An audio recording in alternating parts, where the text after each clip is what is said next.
Efésios capítulo 5, versículo 15 em diante, diz assim: Portanto, vede prudentemente como andais, não como nécios, mas como sábios, remindo o tempo, porquanto os dias são maus. Pelo que não sejais insensatos, mas entendei qual seja a vontade do Senhor, e não vos embriagueis com vinho em que há contenda, mas enchei-vos do Espírito, falando entre vós com salmos e hinos e cânticos espirituais, cantando e salmodiando ao Senhor no vosso coração, dando sempre graças por tudo a nosso Deus e Pai, em nome de nosso Senhor Jesus Cristo, sujeitando-vos uns aos outros no temor de Deus. Amém. O apóstolo Paulo, queridos, escreveu para diversas igrejas, nas suas epístolas, tratando de questões do dia a dia, de questões práticas, de como a igreja agora deve viver. Porque nós estamos no mundo e nós continuamos trabalhando como as pessoas que estão no mundo, comprando e vestindo roupa igual como elas fazem, temos que nos alimentar como fazíamos antes de ser crente. Todas essas coisas nós precisamos ainda continuar fazendo. Mas nunca podemos esquecer que agora nós somos novas criaturas em Cristo Jesus. E que, portanto, algumas questões que ao mundo parecem tão simples, algumas questões que para as pessoas que não seguem a Jesus parecem tão normais, agora precisam ser revistas à luz da palavra de Deus, porque se nós temos uma nova vida, precisamos então, como diz aqui o apóstolo Paulo, andar como sábios, andar como crentes, andar nesta nova vida de uma maneira nova e diferente daqueles que não servem a Deus. Hoje vamos falar então sobre a bebida alcoólica. É uma questão que está muito presente na sociedade. As pessoas bebem, se vende, se consome muita bebida neste país e no mundo inteiro. E o que a Bíblia tem a dizer sobre isso? Como podemos nos orientar pela palavra de Deus sobre estas coisas para nós e para aqueles que não conhecem a Deus ou aqueles que são novos convertidos, que precisam ser instruídos na palavra? O apóstolo Paulo, no texto que lemos de Coríntios 6, diz: não me deixarei dominar por nenhuma coisa, ainda que ela seja lícita. E aqui em Efésios capítulo 5, ele diz: entendam qual é a vontade do Senhor. Não se embriaguem com vinho em que há contenda, mas se encham do Espírito. Ele está mostrando em Efésios que há uma nova vida para aqueles que estão em Cristo Jesus. Paulo está dizendo que agora nós temos uma nova realidade. E vamos lembrar uma coisa que é válido para o que nós vemos na Bíblia acerca de como os povos na antiguidade usavam a bebida alcoólica, e é válido também para os dias de hoje. A bebida alcoólica tem um sinônimo de alegria. Quem usa a bebida alcoólica diz que fica alegre, ou que costuma beber nas ocasiões em que há algo para festejar, embora muita gente beba também nos dias que não tem nada para festejar, pelo contrário, bebe para esquecer alguma coisa que não gostaria de que tivesse acontecido. Mas na Bíblia Sagrada nós vemos o vinho ser um elemento presente nas festividades e ser associado à alegria. No entanto, o crente em Jesus, o que Paulo está dizendo é que nós agora temos uma nova vida, que nós temos então uma nova maneira de nos alegrarmos, que temos uma nova fonte de alegria. As pessoas lá no mundo precisam tomar alguma dose para poder ficar mais animado, mas o crente tem dentro de si uma fonte de alegria que jorra perenemente, e esse é o Espírito Santo de Deus que habita dentro de nós.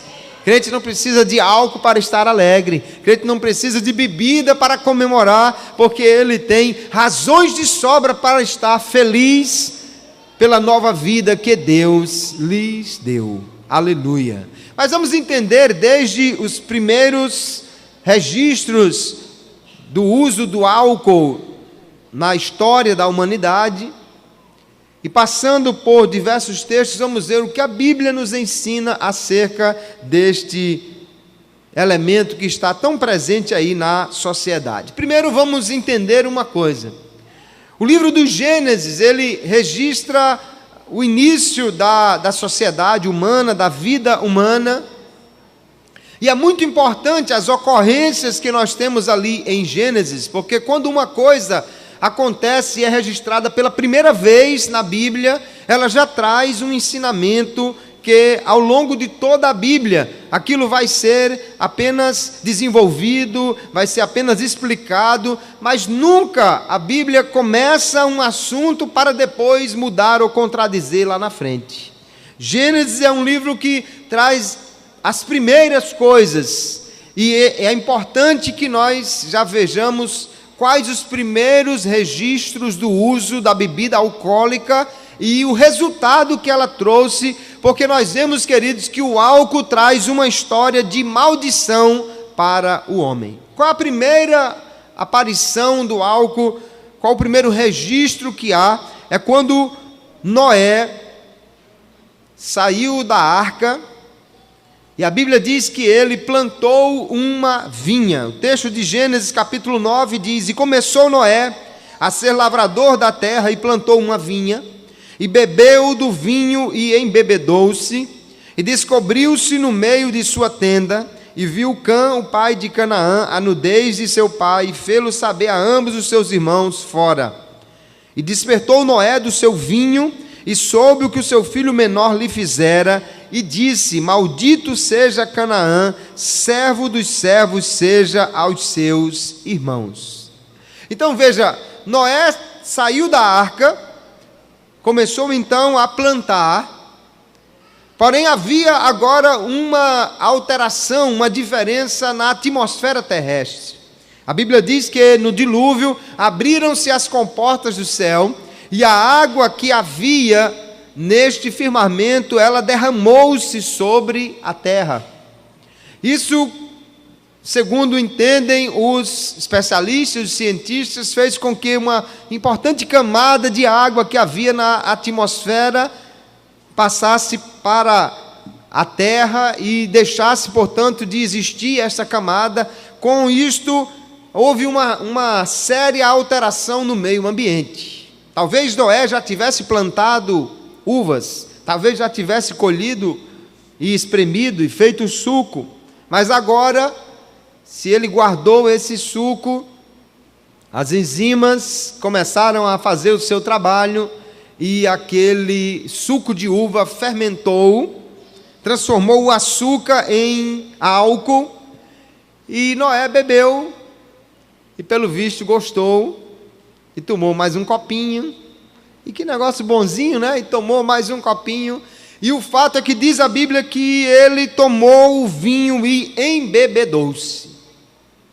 Embebedou-se, e agora ficou tão alegrinho depois que estava bêbado, que tirou a roupa lá no meio da tenda, né? Fez um striptease no meio da tenda. Que coisa maravilhosa que deve ter sido, né?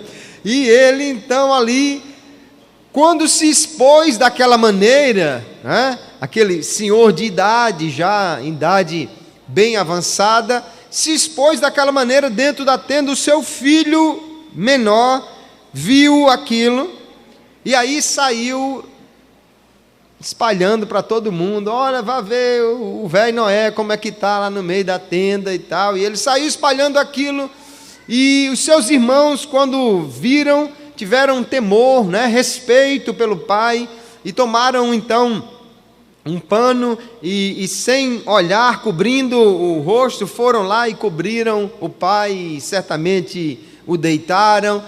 E quando ele acordou desta bebedeira, imagine agora ele muito provavelmente, de ressaca. Não tenho essa experiência, graças a Deus, mas quem bebe diz que há uma dor de cabeça, um mal-estar, um mau humor muito grande que chama-se de ressaca.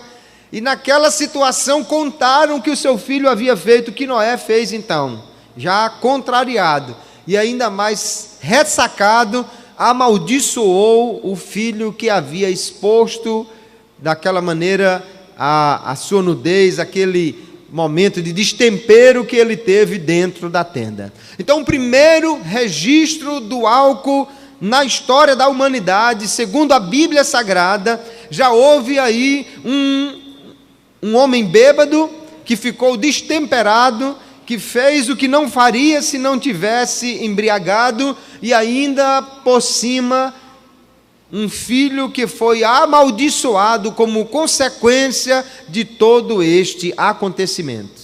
O primeiro registro, então, do álcool na Bíblia gera uma maldição. Isso é significativo para entendermos como a Bíblia vê a bebida alcoólica.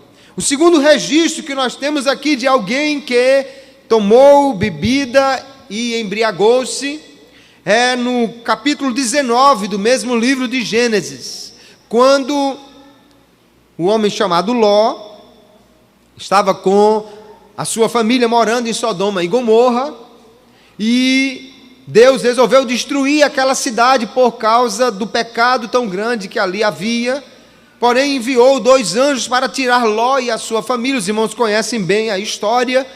A esposa de Ló olhou para trás e morreu, transformada numa estátua de sal, e Ló afastou-se, mas não quis ir para uma cidade, foi para uma caverna juntamente com as suas filhas. As suas filhas não quiseram ficar mais sem filhos, já estavam sem marido. Naquela cultura era considerado uma maldição uma mulher que não tivesse filhos. E elas então disseram: já que não tem ninguém por aqui, nós vamos então ter um filho com o nosso próprio pai. Agora imagine se elas chegassem para Ló e dissessem: pai, é o seguinte, não tem marido por aqui, já que o nosso morreu, a gente pensou em ter filho com o senhor mesmo, o que é que o senhor acha? Com certeza ele não aceitaria, com certeza ele repudiaria tal pensamento, com certeza poderia até tirar o cinturão e dar uma regulada nas meninas que pensaram uma coisa horripilante dessa. De maneira nenhuma, jamais Ló pensaria em fazer uma coisa disso, mas as meninas já conheciam um método para desarmar o homem, para tirar do homem essa sensatez, para fazer com que ele tomasse atitudes que normalmente ele não tomaria. E que elas fizeram então? Elas o embriagaram para que pudesse então deitar com ele. Diz assim o texto: então a primogênita disse à menor: nosso pai é já velho e não há varão na terra que entre a nós, segundo o costume de toda a terra. Vem, demos a beber vinho a nosso pai e deitemo-nos com ele, para que envie